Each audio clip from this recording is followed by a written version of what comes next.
tempérament. Des éléments propres à votre tempérament. Vous allez trouver ça aussi.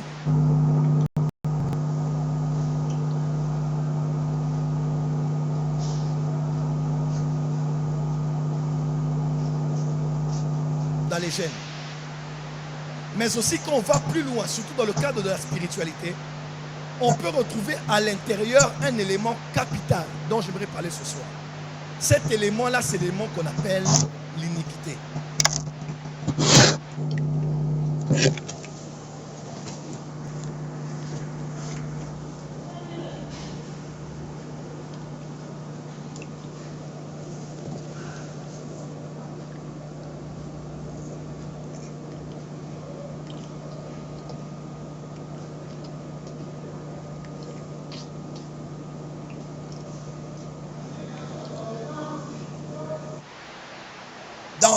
Dans votre ADN, je dirais même plus précisément, dans votre sang, il y a différents éléments qui vous lient à votre génétique.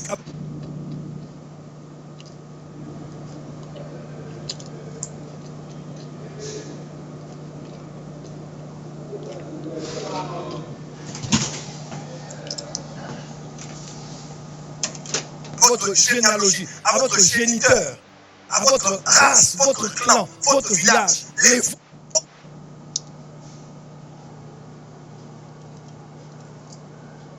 autres, vos ancêtres, vos aïeux. Je suis 7.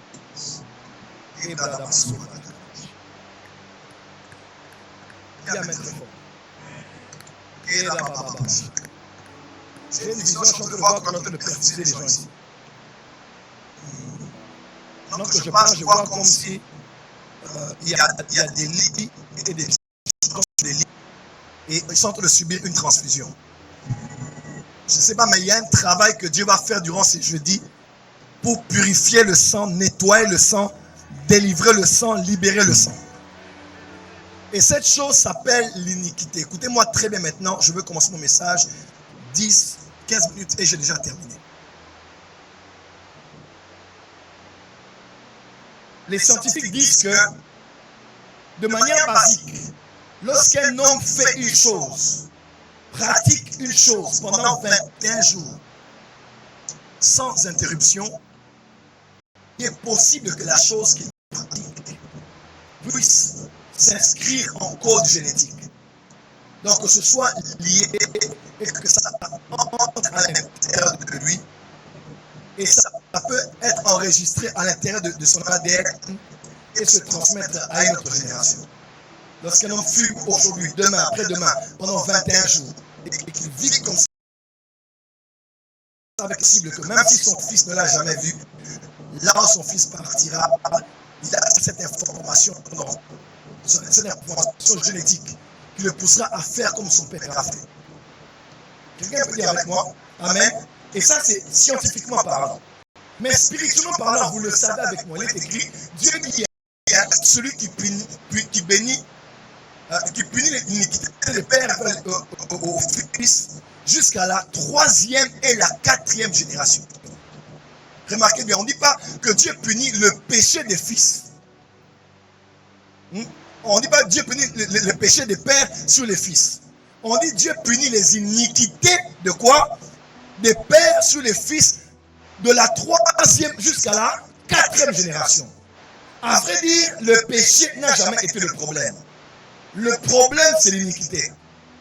Dieu ne punit pas de manière transgénérationnelle un péché. Dieu punit de manière transgénérationnelle une iniquité. Alors, c'est quoi l'iniquité? C'est quoi l'iniquité? Vous voyez avec moi, par exemple, quand on lit dans Ésaïe, la Bible déclare, il dit, ton péché a été pardonné, mais ton iniquité a été ôtée. Voici ton iniquité a été enlevée, et on dit ton péché a été pardonné. Parce que le péché et l'iniquité sont pratiquement pareils. Mais il y a une grande différence par rapport à l'implication que l'un et l'autre a sur nos vies. Écoutez-moi maintenant très bien. Dieu pardonne les péchés, mais Dieu enlève l'iniquité. Pourquoi? Parce que le péché a été commis, le sang de Jésus lave. Mais l'iniquité ne peut pas être lavée seulement. L'iniquité doit être enlevée, doit être ôtée, doit être extirpée. Le péché, c'est ce que tu commets qui te saoule. Mais l'iniquité, c'est le péché que tu as tellement commis, qui est entré et qui habite en toi. Et pour qu'il quitte, il ne peut pas seulement être pardonné. Il doit être retiré. Il doit être arraché. Pourquoi? Parce qu'il est finalement entré dans ton code génétique.